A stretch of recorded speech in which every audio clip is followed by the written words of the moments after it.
दोस्तों, किसी ने क्या खूब कहा है, पहला सुख निरोगी काया, दूसरा सुख घर में माया।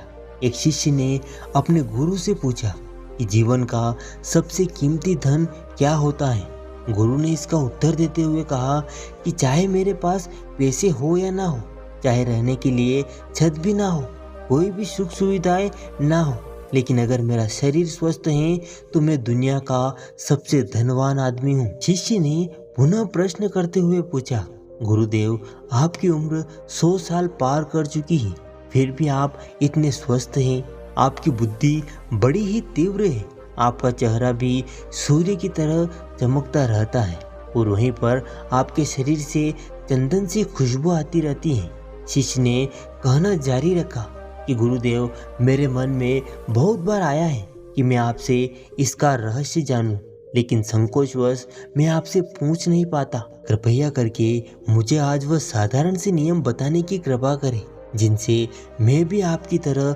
स्वस्थ और निरोगी रह सकूं।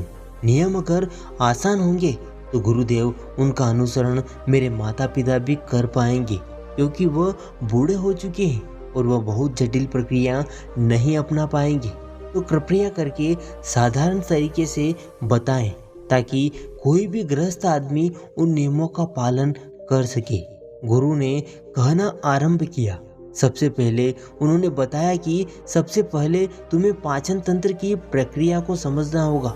जो भी आयुर्वेद का ज्ञाता होता है वो यही जानता है कि अगर आपका पाचन तंत्र लगातार भोजन पचाने में लगा हुआ है तो स्वाभाविक है कि ऊर्जा की एक खास मात्रा आपके भोजन को पचा रही है।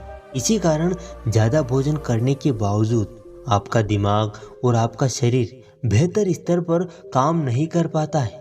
तुमने देखा ही होगा कि भोजन करने के बाद जब पाचन क्रिया शुरू होती है तो प्रत्येक जानवर नीचे बैठ जाता है।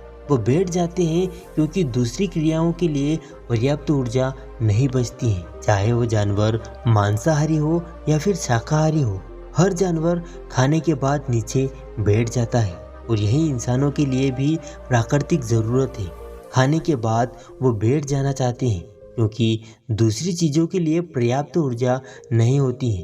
अगर आप अपनी पूरी क्षमता का इस्तेमाल करना चाहते हैं तो आप अपने शरीर को ऐसा बनाकर रखिए कि आप जो भी खाएं, कुछ भी खाएं, तो 1.5 से 2 घंटे के अंदर आपका पेट खाली हो जाना चाहिए। यहाँ पर पेट खाली होने का मतलब पेट की थैली खाली होना, यानी कि जब भोजन आंत के दूसरे भागों में चला जाता है तब पेट खाली हो जाता है, क्योंकि आंत में प्रक्रिया बिल्कुल अलग होती है। वह पाचन नहीं होता, वह ऊर्जा को ग्रहण करती है। आंतों के लिए इस ऊर्जा को ग्रहण करने के लिए ज़्यादा ऊर्जा नहीं लगती है, ऊर्जा लगती है पाचन क्रिया में। जब खाना पेट की थैली में मौजूद होता है तो बेहतर है कि आप अपनी गतिविधियों को कम कर लें। अब अगर सोचिए कि सारा दिन आपके पेट में खाना मौजूद रहेगा तो आप अपनी जीवन की पूरी क्षमता कम कर लेंगे।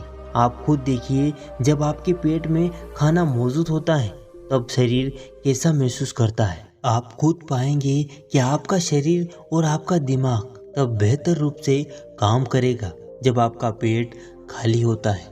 इसका एक पहलू और है। देखिए, हम सब जानते हैं कि हमारा शरीर हर समय नई कोशिकाएं बनाता रहता है और पुरानी कोशिकाएं खत्म करता रहता है, जिससे हमारे शरीर का शुद्धिकरण होता रहता है। लेकिन जब भोजन हमारे पेट में होता है, यानी कि हमारा पेट जब खाली नहीं होता है, तब यह शुद्धिकरण 80% कम हो जाता है। वह सारी गंदगी जो शरीर से अपने आप बाहर निकलती थी, अब वह निकलनी बंद हो जाएगी, जो कुछ समय बाद आपके लिए तरह तरह की परेशानियां पैदा करेगी। देखिए, योग में पेट का साफ होना हमेशा ही महत्वपूर्ण बताया गया है। किसी भी पारंपरिक प्रणाली में अगर आप देखेंगे तो आप पाएंगे कि जब भी आप किसी डॉक्टर या फिर वैद्य के पास जाते हैं तो सबसे पहले वो आपकी पेट की सफाई करते हैं, क्योंकि वो जानते हैं कि ज़्यादातर परेशानी पेट के साफ ना होने से ही होती है। सिर्फ एक दिन के लिए अपने पेट को पूरी तरह से साफ करने के बाद महसूस करें कि आपको कैसा महसूस होता है। आप अपने अंदर बहुत हल्का और सुंदर महसूस करेंगे। प्रत्येक दिन आपको ऐसा ही महसूस होना चाहिए। आमतौर पर पारंपरिक रूप से घी को पहले निवाले के रूप में खाया जाता है, घी एक चिकनाई वाला पदार्थ है जो पूरी आहार नली को चिकनाई देता है। आपको सबसे पहले इसे ही खाना चाहिए ताकि यह भोजन के प्रभाव को आसान बना दे। जब आप बहुत मसालेदार भोजन करते हैं तो उसे खाने से पहले आपके भोजन मार्ग पर घी की परत चढ़ाना बहुत ही अच्छा होता है। घी का महत्व यह है कि यह आहार नली को साफ रखता है और जो व्यक्ति उचित तरीके से सेवन करता है उसका पेट हमेशा ही साफ रहेगा, क्योंकि वहाँ कुछ नहीं चिपकता है, वहाँ कुछ भी लंबे समय तक ठहर नहीं सकता है। पेट का कैंसर, आंत का कैंसर आजकल ये बहुत ही ज़्यादा हो रहा है। तो अगर आप एक निश्चित मात्रा में घी का सेवन करते हैं तो यह घटना बहुत ही कम हो जाती है। लेकिन इसके लिए घी सही गुणवत्ता वाला होना चाहिए, सही तरीके से गाय या भैंस के दूध से बनाया जाए। अगर घी को उचित तरीके से गाय या भैंस के दूध से बनाया जाए तो इससे कई गुणवान फायदे हो सकते हैं। शिष्य ने सवाल किया कि गुरुदेव, पाचन क्रिया तो मैं कुछ कुछ समझ गया हूँ, लेकिन आप यह बताएं कि आपके जैसा सूर्य के जैसा तेज पाने के लिए, चमकता हुआ चेहरा प्राप्त करने के लिए क्या प्रक्रिया अपनानी चाहिए। गुरु ने इसका उत्तर देते हुए कहना शुरू किया कि देखिए, आज के समय में बहुत सारे लोग सुबह उठते ही खाली पेट चाय पीते हैं। चमकता हुआ तेजस्वी मुख पाने के लिए हमें कुछ प्रक्रिया नहीं अपनानी, हमें बस अपनी दिनचर्या सही करनी है, अपना खान पान सुधारना है। सुबह खाली पेट चाय पीना जहर के समान होता है, वह धीरे धीरे आपके अंदर आंतों को कमजोर कर देता है। पेट में धीरे धीरे एसिडिटी होने लगती है और अपने आप मन और मस्तिष्क सुस्त पड़ते चले जाते हैं। सुबह उठते ही तुम्हें तांबे, चांदी या फिर मिट्टी के बर्तन में रखा हुआ पानी पीना चाहिए, लेकिन चांदी और मिट्टी की तासीर ठंडी होती है, इसीलिए कफ, अस्थमा या दमा जैसे रोगी इसका उपयोग ना करें। रात में आपने तांबे, चांदी या फिर मिट्टी के बर्तन में पानी रख दिया और सुबह खाली पेट बिना दातुन किए हुए उसे पी लिया। शिष्य ने सवाल किया कि गुरुदेव, बिना दातुन किए हुए अगर हम उस पानी को पिएंगे तो हमारा बासी थूक भी हमारे अंदर ही चला जाएगा।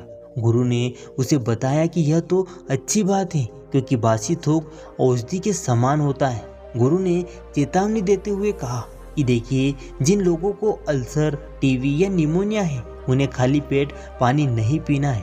तांबे के बर्तन में रात में रखे हुए पानी में उसके संस्कार मिल जाते हैं, तांबे के गुण उस पानी में आ जाते हैं और वह तांबा हमारे शरीर के अंदर जाकर बहुत से लाभकारी फायदे करता है। गुरु ने चेतावनी दी कि अगर मजबूरी ना हो तो प्लास्टिक की बोतल में कभी भी पानी मत पीना, क्योंकि प्लास्टिक की एक ऐसी संरचना होती है कि जब वह गर्म तापमान पर आती है तो प्लास्टिक धीरे धीरे पिघलना शुरू हो जाता है और जब वह बहुत ही बारीक स्तर पर पिघलता है तब उसके छोटे छोटे कण उस पानी में मिल जाते हैं, जो हमारे शरीर में जाकर कैंसर का कारण बन सकते हैं। गुरु ने आगे कहना जारी रखा और कहा, जैसे इस पानी को पीने के बाद और अपने पेट को पूरी तरह से खाली करने के बाद आप आंवले या सब्जियों का रस पी सकते हैं। यह रस पीने में आप लोगों को थोड़ा कड़वा लग सकता है, लेकिन जहाँ पर शरीर को इतने सारे फायदे हो रहे हो वहाँ पर थोड़ा कड़वापन बर्दाश्त किया जा सकता है। गुरु ने बताया कि यह भी सच्चाई है कि प्रत्येक दिन एक जैसा खाना नहीं खाया जा सकता।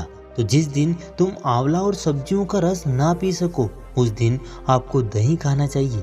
दही बहुत ही बेहतरीन आयुर्वेदिक औषधि के रूप में इस्तेमाल हो सकता है। अगर इसे सही तरीके से इस्तेमाल किया जाए तो हमारे शरीर में वह बहुत सारी बीमारियों को वह जड़ से खत्म कर सकता है। दही की एक पर्याप्त मात्रा लेकर उसमें गुड़ या शक्कर या फिर मिश्री का मिश्रण जरूर कर ले, ताकि आपको वह दही खट्टा ना लगे। अगर दही में गुड़ मिलाएं तो गुड़ बहुत ज़्यादा नया नहीं होना चाहिए। गुड़ जितना ज़्यादा पुराना होगा उतना ही लाभकारी होगा और दही को थोड़ा पतला कर ले। पतला होने के बाद वो आसानी से अपने शरीर के अंदर जा सकता है और उसको पचाने में भी बहुत ज़्यादा ऊर्जा आपके शरीर को नहीं लगानी पड़ेगी। आयुर्वेद के अनुसार अगर कोई भी व्यक्ति सुबह में इन प्रक्रियाओं का पालन करता है तो आपके चेहरे का ओज बढ़ने लगेगा, उस पर चमक आने लगेगी, आप ओजस्वी नजर आओगे। जल्दी ही लोग आपको बोलना शुरू कर देंगे कि भाई आपकी उम्र इतनी ज़्यादा हो गई है तब भी आप लगते नहीं हो। सन्यासियों और ऋषि मुनियों जैसा तेज पाने के लिए ध्यान और आयुर्वेद के नियम के हिसाब से खान पान, ये दो चीजें सबसे ज्यादा जरूरी होती हैं। अगर गृहस्थ आदमी भी इन नियमों का पालन करता है तो वह भी सन्यासियों जैसा ओजस्वी और तेजस्वी हो सकता है। शिष्य ने अंतिम प्रश्न पूछते हुए कहा कि गुरुदेव, मुझे यह दो नियम तो अच्छे से समझ में आ गए हैं। पहला नियम, अपने पेट को खाली रखेंगे तो हर प्रकार की बीमारी से मुक्त रहेंगे। दूसरा नियम कि हम अपने चेहरे पर ओज और तेज कैसे प्रकट कर सकते हैं। बस एक आखिरी समस्या का समाधान और करवाना है। मैं आपसे पूछना चाहता हूँ कि जैसे जैसे आदमी की उम्र बढ़ती है तो उनकी आंखों की और दिमाग की क्षमता कम होती चली जाती है। तो उस क्षमता को बरकरार बनाए रखने के लिए किस प्रकार के नियमों का पालन करें और किस प्रकार का खान पान अपने दैनिक जीवन में अपनाएं। गुरु ने खुद की तरफ इशारा करते हुए कहा कि जैसे जैसे उम्र बढ़ेगी तुम बुद्धिमान होते चले जाओगे। बस मैं जो नियम बता रहा हूँ उनको बस ध्यान से सुन लोगे तो सारी समस्याएं सुलझ जाएगी। सबसे पहले तो सफेद कद्दू के औषधीय गुणों को जानो। आयुर्वेद के अनुसार सफेद कद्दू का जूस कैंसर को मिटाता है और साथ ही दिमाग की तीक्ष्णता को बढ़ाता है। तीक्ष्णता यानी कि तेज बारीक बुद्धि। लेकिन यह समझ लेना कि इस सफेद कद्दू का जूस ठंडा होता है, इसीलिए अस्थमा और जिनको सर्दी जल्दी पकड़ लेती है ऐसे लोगों को सफेद कद्दू के जूस का सेवन नहीं करना चाहिए। दिमाग और आंखों को तेज करने के लिए जो अगला नुस्खा मैं आपको बताने जा रहा हूँ वह हर कोई कर सकता है, बल्कि हर किसी को करना चाहिए। 5 देसी बादाम की गिरी जो छोटी वाली होती है क्योंकि वही देसी होती है। बड़ी वाली में इतने गुण नहीं होते हैं जितना छोटी वाली गिरी में होते हैं। 5 छोटी बादाम की गिरी और 1 अखरोट रात को पानी में भिगो दो। सुबह उनके छिलके उतारो और उन्हें किसी पत्थर के खरल में, किसी ऐसे वैसे बर्तन में नहीं, क्योंकि इससे उनकी गुणवत्ता खत्म हो जाती है। उस पत्थर की खरल में यह डालने के बाद उसे मथना शुरू करो। धीरे धीरे जब आप उसे पीसेंगे तो वह बारीक होने लगेगा और उसके बाद उसमें दूध डालना शुरू करो। दूध गाय का रहेगा तो वह सबसे ज़्यादा बेहतर रहेगा दिमाग के लिए।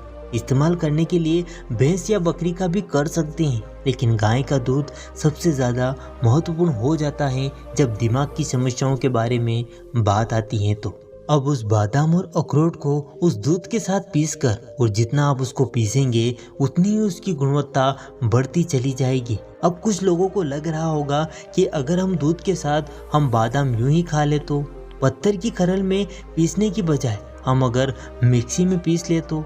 मैं बताता चलूं कि पत्थर की खरल में उसे पीसने के बाद उसकी गुणवत्ता 100 गुना ज़्यादा बढ़ जाती है। अच्छे से गाय के दूध में पीसने के बाद जब आप इसका सेवन करेंगे तो आपकी आंखें और आपका दिमाग दोनों ही स्वस्थ और ताजगी से भरे रहेंगे। जिन लोगों को भूलने की समस्या होती हैं, जो लोग छोटी छोटी चीज़ें रखकर भूल जाते हैं, जो लोग दिमागी रूप से परेशान रहते हैं, तनावग्रस्त रहते हैं, चीज़ों के बारे में ज़्यादा सोचते रहते हैं, ऐसे लोगों के लिए यह ठंडाई का काम करेगा।